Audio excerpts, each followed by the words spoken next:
everybody. Welcome back to Sports and Ish with Misty V and Vince Edwards. We have had an amazing last several days. The Nuggets have won their first ever championship. It's been a great week. How are you doing, Vince? Not too bad. How you doing? Pretty good. I'm forever swimming in the NFL side, but our mini camp just ended yesterday, so things are a little bit lighter on me. Thank God. Thank God. Who they? Amen. Let's go. Let's go. So, big news this week. Well, actually, just yesterday, the Grizzlies had announced that the NBA has suspended Ja Morant for 25 games. Mm-hmm. Crazy, right? I mean, yay and nay. Obviously, don't ever want to shoot down another young man, me to myself, another black young man as well. When it comes to things in that nature, he seems to be taking accountability, responsibility. I hope this time is more action than just his words. I don't think it's as bad as people say. I mean, yeah, he's probably going to lose $50 million. So instead of that 235, which super maxi would have got, he's probably going to make it closer to like 190 something.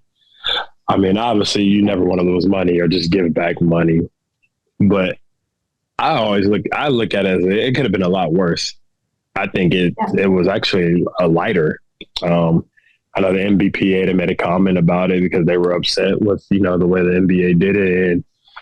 And I'm just telling you, compared from Adam Silver to David Stern, I would be thankful if I'm Ja Morant, because RIP David Stern, but everybody knows that was David Stern up there, and that still commissioner, that 25 game was the minimum he probably would have got. So I think when everybody's kind of like, that's too long, it's too long. If I'm Ja Morant, I'm very lucky, because Adam Silver, I'm not saying he took it light on him, because he is going to lose $50 million, like I said, but right. I don't think it's as bad as it could have got, or as they were making it seem like it was going to be. So, I mean, I'm sure there's probably, I've been a part of it. I've been a part of the NBPA. I'm still an official member of the NBPA still, but pretty sure it's going to be like classes he's going to have to take. He's probably going to have to do some type of getaway rehab center or something. I'm not sure what they came up with for him, but it's not going to be easy. He's not going to be able to just use words this time and go away for 8 days. It's going to take a lot of commitment. There's going to be a lot of eyes monitoring him. And for sure. Just kind of like you said in the statement, like, I hope I can prove to you or show you guys, the improvement. He apologized. He understands what type of role model he is, what type of impact he has. And I think in a moment he really didn't understand that. So it's not as ugly as it could have got. I thought it was going to be worse. I think I said 30 game suspension, so I was probably about 5 games off. Right. But that was the minimum I thought was going to be, was at least 30. So pulling for him. I want to see him succeed as well as everybody else does. And of course, as Adam Silver does, or he wouldn't be in the position he's in. So, I mean, that's really all I got, honestly. Yeah. No, I read that Nike also released a statement saying that they will stand with him on and off the court. So he's obviously not losing that sponsorship either, which I think is great news if this is someone they truly believe in. So it's great. I think it's great and weird at the same time, because it's great for him. There's nothing against him or nothing against Nike, but it's it just goes back to the Kyrie situation. You know what I'm saying? Like, you drop Kyrie with all this stuff going on for him posting a link, and then this happens with Ja. You back him up and you keep him, which by any means Nike is known to back up their athletes, but I don't understand what the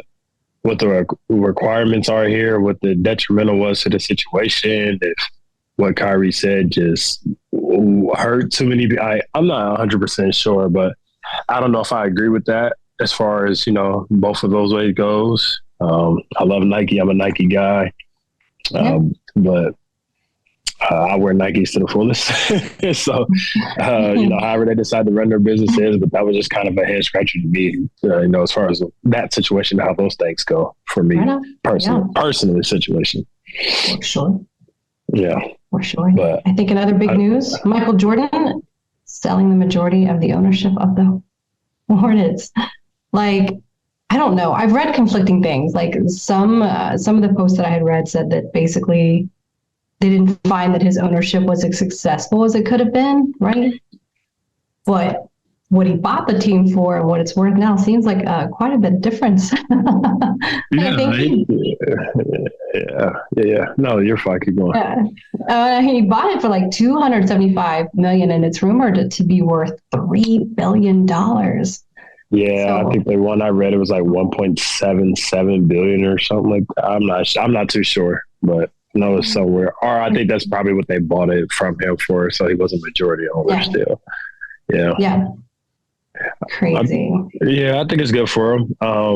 And it's also good for the people who did get in. I see J. Cole is a minority owner now, so I think that's pretty cool. Probably a dream of his since he was a kid as well. So I thought that was pretty sweet. There were some other people that got in there as well, but obviously his stood out to me the most. I think there are some people upset at him. I'm not too sure why. I mean, he was the only majority black owner in the entire NBA, so I think that's an accomplishment in itself. But when you look at it, it's Michael Jordan. So it was, who else would it be? Honestly, right. I think people are looking at it as he probably had some failures. I mean, that's a part of his trial and tribulations. Could they have drafted differently in some situations? Absolutely, but so could so many other franchises. You can't project what guys are going to be. You can only go off potential, what you see and what you think they're going to be. So I'm pretty sure there's every team in the NBA, if they can go back to one draft, that, for example, Nikola Jokic was the 41st pick of the draft, and he got drafted during the Taco Bell commercial. So I'm pretty sure any team that passed up on him before they can look at theirs and say the same thing. Giannis was the 14th pick. Like, there's guys who, that were 8th, 9th, 10th, 41. Draymond Green was late second round. Like, there's so many guys, what I'm saying, or early second round. I think it was early second round, mid second round. So I don't understand the whole, like, people being upset with him. I mean, they expect just because he's Michael Jordan and he played the game so well that he would be able to see talent and know talent just as well. I think his judgment on talent wasn't terrible. I think some guys just didn't pan out the way they were. Like, they had some great, successful college careers, and not everybody just translates to the NBA. It's not as easy as everybody think it is. So I think that's maybe something people were disappointed in. Yeah, for sure. I don't know how you feel about it, or what's your intake on it. And I don't know, I don't have an intake. Like, to be fair, I've never really done my homework on the ownership of teams. I'm not even sure what is expected to be produced in a decade, right? I don't know. I don't know what those expectations were. I don't know what they discussed prior to his ownership. Like, if you buy the team, this is what we want to see, So I don't know. I don't know what those expectations were. And I don't know what they typically should be of an owner. So I mean, I don't really think they could have been too high at the time. Honestly, at the point they were the Charlotte Bobcats and now Charlotte Hornets. They're worth more than they were worth when he bought them. They're headed in the right direction. They got some nice young pieces. So I think it trended upward. For a while there, Kemba Walker held it down in Charlotte. So now the keys have been handed to LaMelo Ball. So I think for a very long time it was going the right way. Obviously, it's like everybody just see Michael Jordan. Oh, he won 6 rings, so he must know the success, but he can't get on the floor and do it. So I don't know. I'm not too sure what people were thinking. Maybe they just thought it was just supposed to happen that way, and it just didn't happen that way. Right. So who knows? Yeah, I'm not too sure. Exactly. All right. A lot of people have to get in those doors to understand. Some people, I think nowadays, social media and things like that gives certain people voices that just like don't even know what they're talking about, or never been in the situation, or never even played a sport in their life. So it's like, if you don't work in it, if you never played, if you've never been around the business side of it, I mean, freedom of speech, I know is a thing. You're entitled to your own opinion, but some people's opinions are just obnoxious if you don't even do your research. Like, I'm okay with it. If you never played, you weren't gifted or anything like that, like, not saying you had to go play basketball, but at least do your research and be educated about it before you just speak on it. The majority of stuff in the world. Yeah. That's really what it all boils down to. Everybody's got an opinion on something that they are definitely not educated in. It doesn't stop them from the opinion. No, it doesn't at all. Flip gears a little bit. I know we're going to touch the subject on it, but Conor McGregor. We don't usually get into, UFC on this podcast as of late, but I feel like first of all, we started out with the punch. I feel like that was even a little far-fetched there to actually knock it was me and my uncle were sitting around the table talking about it. Like, dude, you legitimately punched him like you guys are inside the cage. So I thought that was a little It wasn't playful. It wasn't playful. The guy actually had to go get medical care. And then you punched him again when he was on the ground. You punched him and then punched him again when he was on the ground. Like, it's just... It's so bad. I don't even understand. And then you follow it up. Now there's a rape allegation against you, and it was one of those where it's like, okay, we don't know. We never try to jump the gun until it's proven in court or evidence comes out. Right. And now there's a video surfacing of this man dragging a woman into a bathroom that's blocked off. At least that's what they're not necessarily dragging her, but influencing her to come back, I should say, because she was ready to walk away. So when you see that, now you have to question it, because obviously it could just be like, oh, it's just Conor McGregor. Like, this girl just wanted to be around him. Maybe, it happened. And no, it went from that situation to now all of a sudden it's like, oh, this might be legit here now, because this doesn't look like consented at all. This looks like it was a little forced. So we don't know. I don't know personally, but what do you think? What bothers me most about this video, and I just read this morning, that since the video was released, that his team is now saying that her attorney is now, I guess, reconstructing the words of the statement or something, trying to make it look like she's the one that's, the problem, and not Conor McGregor, since the video was released. But here's my issue. When I saw that video, it's just so disturbing. And it doesn't matter if she maybe originally thought she wanted to go into that bathroom with him or whatever happened. What's the most disturbing thing is that this is allowed to happen at one of those games in a men's bathroom, and that so many employees conspire to help it happen. And that is clearly what you see in this video. You see, and as a woman, it's frightening to see this, that so many men block anybody from stopping him to take her into that bathroom, and then two men quickly get in the doorway to stop anybody from coming in. That is what's the most disturbing thing. These are employees, and they're not necessarily his employees. These are people that work for the stadium or the Heat or whoever, and they're just allowing it. Like, they know what he's taking that person in the bathroom for, consensual or not. This is a game. This is a finals game. Why? Oh, just don't get me started. Like, the whole video has me so upset. Like, I literally started to write a piece just last night called The Advocate, because I thought, man, somebody needs to say something. Not to keep kicking a dead horse, but when you go back to guys like Ime Udoka, who had consensual relations with a woman on the Celtics staff who happened to be married, this guy gets fired, basically, and laid off and sent on his way, and it becomes media news. But then you've got something like this happening, which is not okay. It's not okay. And there are so many reasons why. And it's when you see all the individuals involved in this, there's 1,000 reasons why this is not okay. Sorry, I sound really dramatic, but this whole situation has me on edge.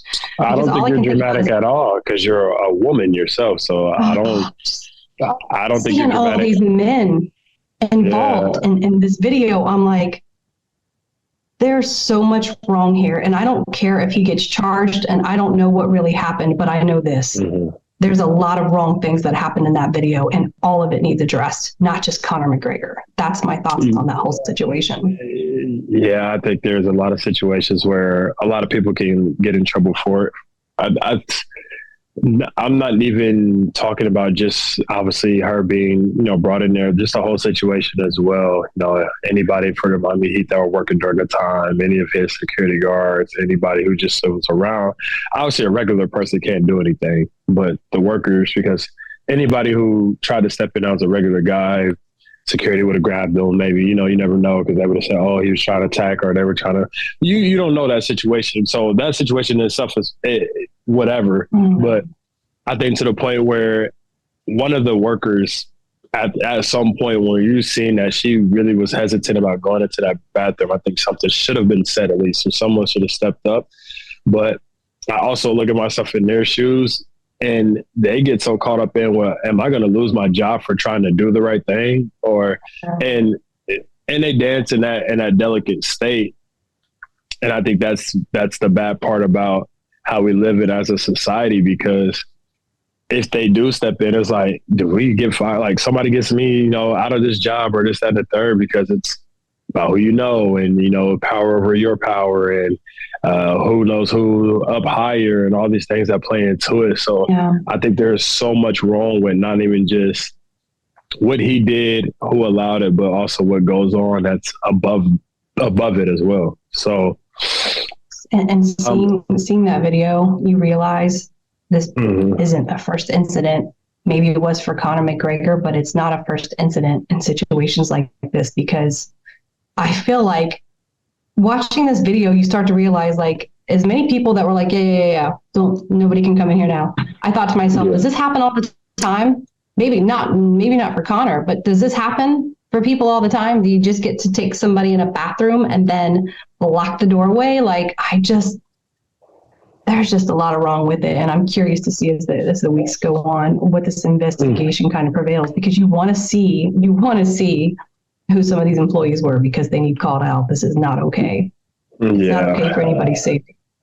You always want to say, innocent to proven guilty, but you look very guilty in this scenario. So I don't know. I don't want to jump the gun, but it was disturbing to watch because of how hesitant she did look as a woman, and as a father who has a daughter now and then another daughter on the way. It's like, those things are frightening to think about, that you have to raise young women in this world. And so I'm not sure. Like I said, as a father, it makes me cringe a little bit, but I think it'll be something that will get handled for all those employees that didn't say anything or do anything. I just think it's something that in due time, that hopefully they handle it the right way. I'm sure they will.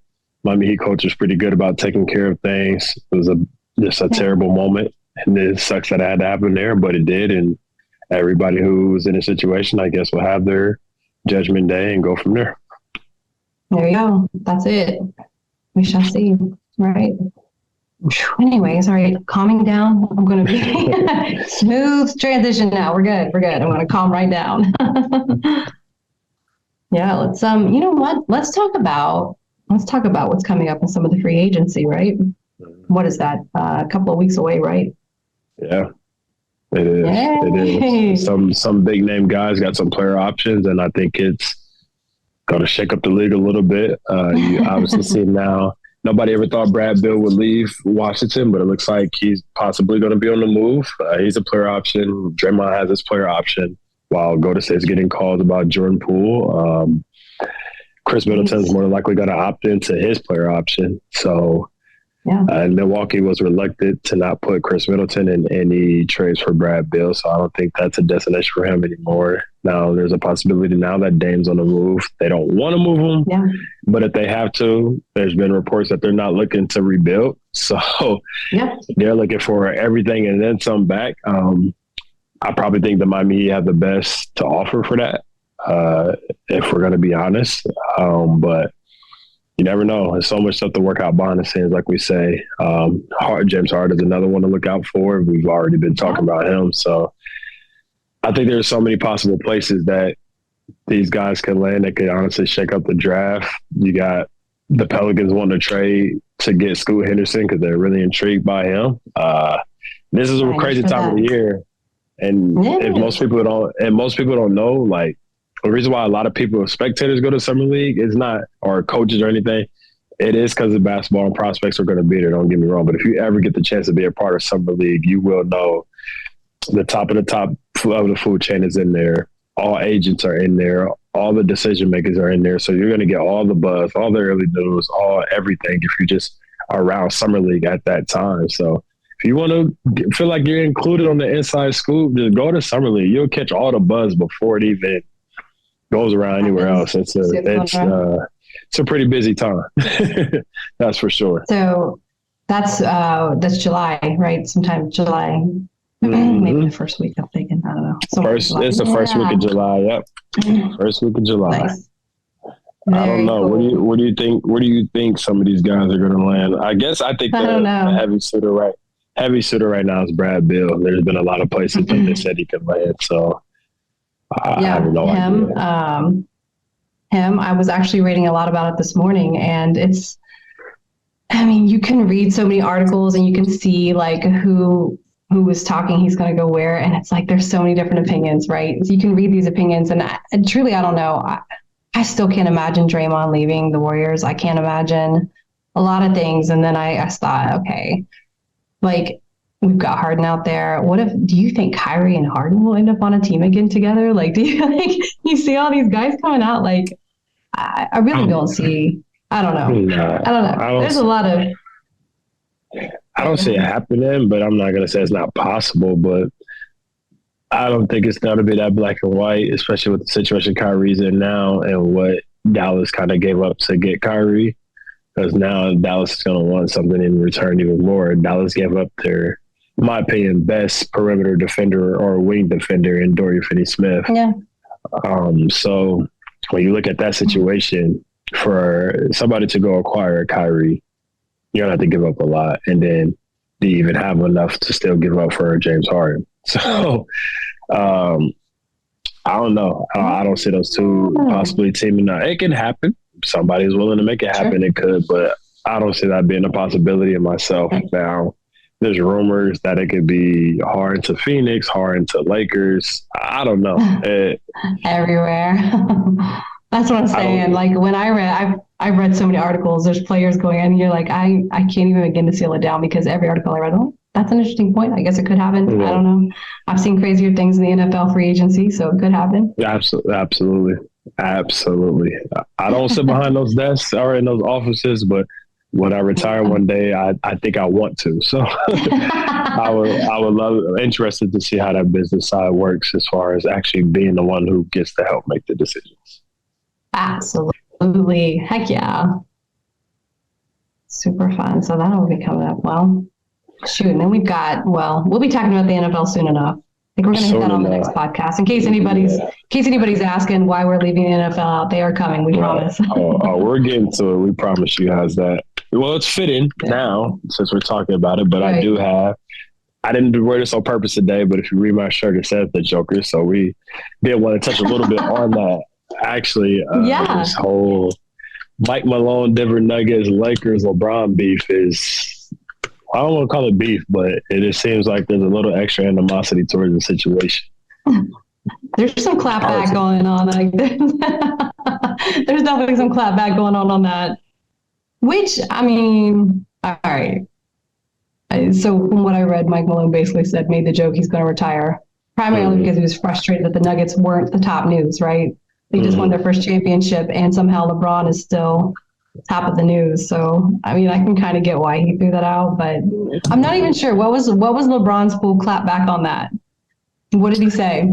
I don't know until his words exactly. He was like, he was like, I'm all the way in Europe. You guys are still talking about me. I must be on your mind. Something about let's make being player cool again. There's something going on. It's like lame machine or something. It was a lot, but I was like, okay, so for him to get on social media and get on that, but it's kind of like, I agree with Mike Malone to a certain extent. It did feel like a shot, so LeBron felt like he did need to say something, but everybody's always going to talk about LeBron. Is he going to play? Is he not going to play? Because when he's gone, I think a lot of people are going to lose their job because a lot of people made a living off of talking about LeBron. So when he leaves, I think a lot of people are going to have to figure out something new because I don't know what they're going to do. And so he's always going to be topic of economic collapse. Yeah, he's always going to be topic of conversation as long as he's still playing because it's, does he have another year? Is he going to be a Laker? Is he going to play with LeBron? Like, there's always going to be a topic of conversation every time LeBron's suiting up, whatever it may be. But to Mike Malone's defense, it's like, why are we spending so much talking about him when we just had this historic run? And they had a pretty great run. And obviously they went through the Lakers, they went through Phoenix, so can't be mad at them. They went through the Timberwolves, you know what I'm saying? So you can't really be upset at him for wanting the attention on his team, but Right. I mean, everybody's going to gravitate more toward hearing LeBron James' name than that, unfortunately. Just how it goes. But I definitely think he has. I definitely think both sides have a point. LeBron has a right to clap back. Mike Malone has a point, but Yeah, it's just sure. whatever attracts the viewers or whatever attracts eyes. So you kind of lose that battle. I feel like we're being Sweden on this. We're just so neutral. We love everyone. I mean, it just kind of is what it is thing. You can't really jump to one side or the other because it's like for LeBron, it's like I'm not even saying anything. They asked me, I was like, I don't know. I've thought about it. We'll see what happens after the season. He's been gone, so it's not like he's been sitting here going back and forth with somebody. So. Right. So it's like you got to kind of be neutral unless you're just a diehard LeBron supporter or you're on, you're a Denver Nugget on their side when it comes to things like that. So they do deserve their credit and their respect. They did do it the hard way, and they went and got it done the right way. 46 years without a championship. So it's been a while. So they deserve every bit of it. They deserve every bit of it. Jokic deserves every bit of everything that he gets. Definitely, it just seems like a guy who just plays basketball because he's good at it. So it's just that good. And that's just all it is to it, in my opinion. It's good stuff. So yeah, we're gonna stay Sweden at this point. We don't really. We're Sweden. Yeah, we don't have a hat in the ring. Facts. Well, other than that, that's all I've got this week. Because I think we got to shift a little bit, maybe into some MLB and some of their later stuff coming up, some NFL. And we are so far away from college football and NFL, and it's so sad, but we're getting there. Everything can pick back up. That's where I eventually hope. I know. So I know. There's no FIBA. We'll be there. There's no FIBA this summer. Wait, is there FIBA this summer? I don't it might be. It might be. I think there is. I think there's FIBA basketball this summer, so I don't think we're completely away from basketball just yet. Because I did see something about Australia still waiting for Ben Simmons' answer if he's going to play for the Australia team. So I do think we still got a little bit of basketball left, just a little bit. Just a little bit. Yeah, just a little tiny pinch. But we will be shifting to football and baseball here coming up soon. Yes, we got you guys. We promise. We promise. And we're going to remain Sweden mostly. You might hear some hoodays here and there, but we're going to move. every day of the week and twice on Sunday. Oh, you guys, thank you so much for tuning in for another week of Sports and Ish with Misty V and Vince Edwards. You guys, we are having so much fun. Can you tell? You can find us on every single platform. That is Apple, iHeartRadio, Spotify. You guys, we're on Twitter. We even have a YouTube channel at Sports and Ish. Just find us. Again, please, please, please. We ask so nicely that you rate and review us. Give us comments. Ask Vince questions. Like, this guy is like all basketball, everything. This guy has the knowledge from everywhere. So we're here for you guys. We will see you guys very, very soon in a few days. Have a great weekend.